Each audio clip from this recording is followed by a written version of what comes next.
Ini adalah anak dari monster Moon Clan.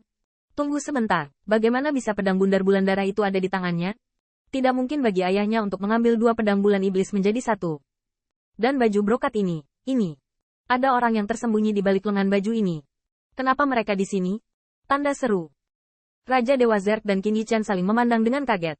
Tetapi kerangka di antara kedua sisi menyeringai. Sepertinya berpikir bahwa mereka telah mengatur pertunjukan yang bagus secara tidak sengaja.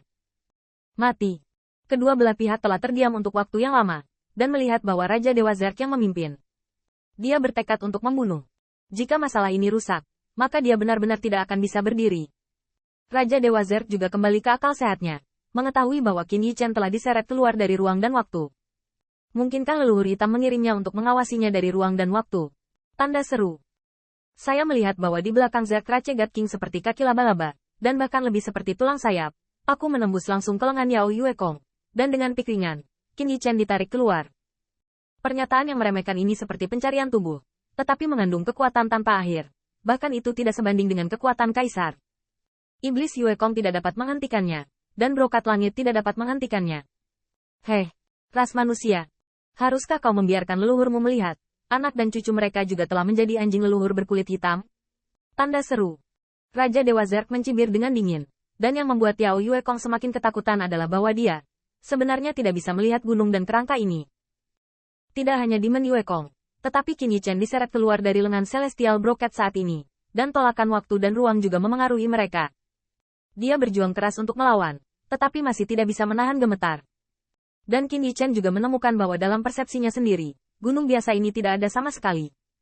Ini membuat Qin Yichen tak terbayangkan. Tahukah Anda, dengan persepsinya saat ini, tidak masalah menembus bidang bintang. Tentu saja, semakin besar penyebaran persepsi, akurasi persepsi semakin tersebar. Dan jika Anda ingin menembus banyak gangguan, persepsi harus banyak dikurangi. Mungkin hanya bintang yang ditetapkan oleh Qin Yichen.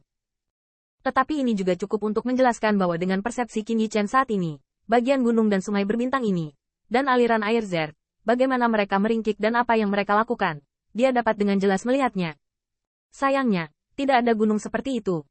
Qin Yichen terlempar ke tanah saat ini, dan batu gunung di bawah paha agak kasar, seperti puncak gunung yang paling umum. Puncak gunung di depan mereka juga nyata, dan seringai kerangka masih menakutkan. Tetapi mereka tampaknya telah jatuh dalam ruang dan waktu tanpa bisa dijelaskan. Ini yang paling menakutkan. Pada saat ini, Raja Dewa dari ras Zerg tidak bisa membuat mereka takut. Setidaknya Raja Dewa yang terluka parah tampak menjijikkan, tetapi kehilangan terlalu banyak pencegahan. Namun, kerangka ini membuat kengerian dan patah hati Qin Yichen. Mengapa? Saat Qin Yichen masih berseru, dia melihat Yao Yuekong tiba-tiba meraung, "Jangan lakukan itu. Kamu bisa mengenali siapa yang meninggalkan segel naga putih di alis wanita itu?" Raja Ilahi Zerg gemetar. Dia melihat ke arah Hua Daoru yang gemetar tapi berdiri dengan keras kepala, dan pada segel naga putih di tengah alisnya. Huasu. Tanda seru. Mustahil. Raja Dewa Zerg juga tercengang. Huasu, bukankah itu sudah tersegel? Mungkinkah Huasu juga berlutut di depan leluhur kulit hitam? Mustahil.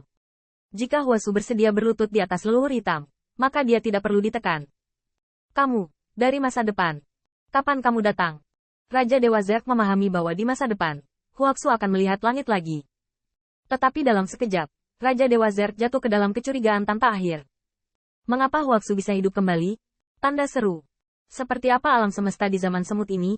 Katakan, apa ada kaisar seusiamu? Siapa kaisar? Apa aku sudah membunuh Zerg? Katakan. Tanda seru. Tanda seru. Raja Dewa Zerg mencoba yang terbaik untuk mengaum.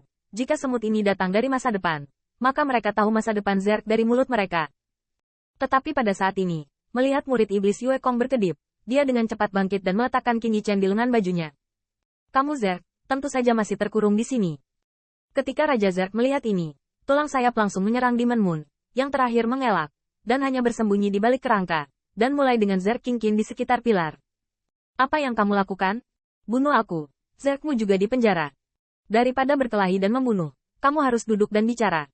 Menurutku banyak yang harus kau tanyakan kepada kami, dan kami juga harus banyak bertanya padamu. Niat membunuh Raja Dewa Zerg tetap, kalian semut penuh dengan kebohongan. Lebih baik menyiksa jiwamu secara langsung.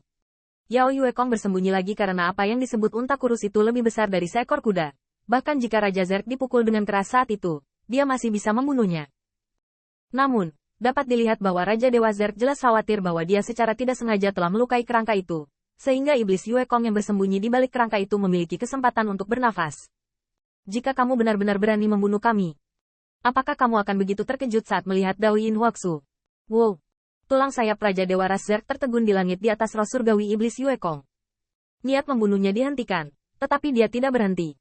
Dan Yao Yue Kong juga menarik napas dalam-dalam. Negosiasi semacam ini akan menguji kebijaksanaannya terlalu banyak. Kuncinya adalah situasinya melebihi ekspektasinya. Dia awalnya mengandalkan Zerg King untuk tidak berani membunuhnya.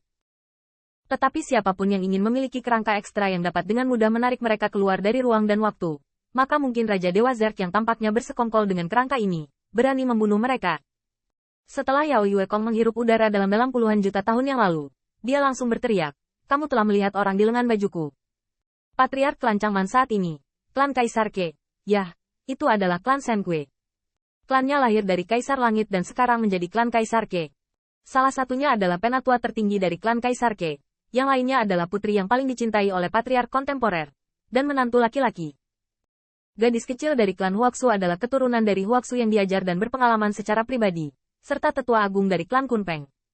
Juga, kau tidak berlutut untuk menjadi anjing bagi Hei Ancestor. Dan ras manusia bukanlah tulang rawan.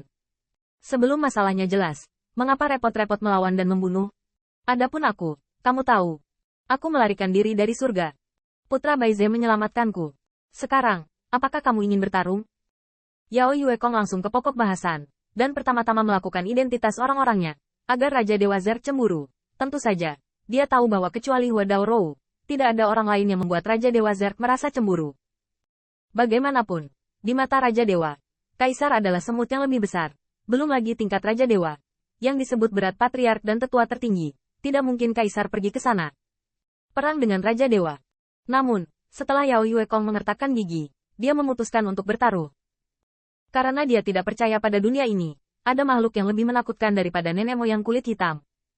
Bahkan jika ada, itu tidak akan pernah berkurang sampai ke titik di mana kamu harus bersama Zerg King yang sudah dikalahkan.